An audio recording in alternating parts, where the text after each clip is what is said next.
So suppose we wanted to take a more mobile first approach to our design here.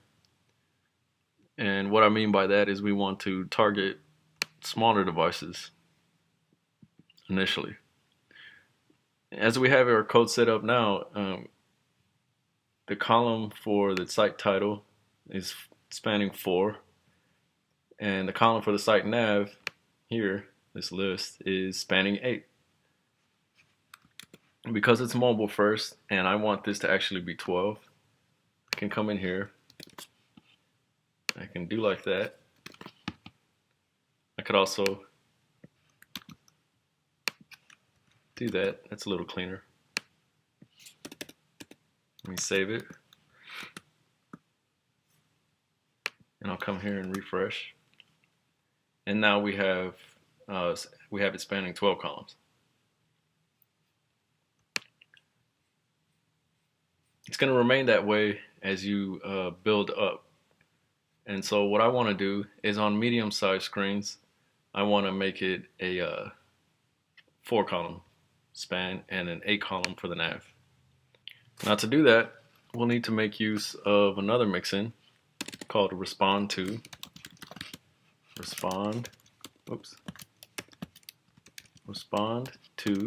and it takes in a few parameters, X and Y. We're only going to be concerned with the X for right now. But what it means is you can pass in the screen size that you want your elements to respond to. So what this does is it generates a media query for you, basically.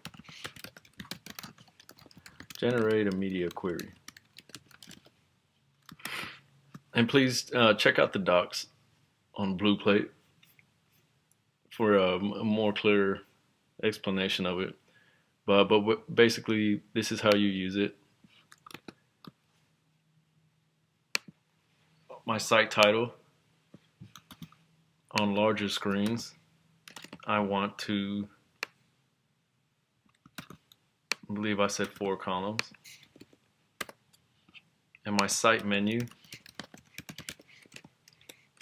I want it to be 8 columns, like so. Let me save that.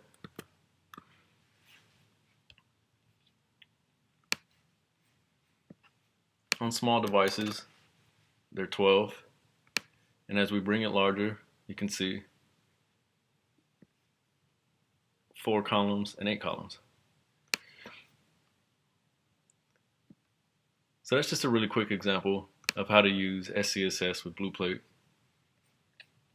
There are other mixins that we could cover, but they work pretty straightforward. Span dash new, offsetting, showing and hiding elements. I'll leave that to you to go over. But what we've covered is the very basics, creating the sort of the grid, which is what Blueplate is all about in Webplate, and using the span and row columns to create our structure. Also, we use this mixin respond to generate a media query, and I think we have time to look at that. You can see here what it generates is at media only screen and min width, which is the large min width. So that's pretty much it for Blueplate. And I think what I'll be doing is compiling all of this code into one more download, and I'll have it on the website, easydevtoots.com, and you can download all the file code and everything, and feel free to respond with any questions in the comments, share the video. Thanks for watching, and I look forward to doing the next set of Webplate.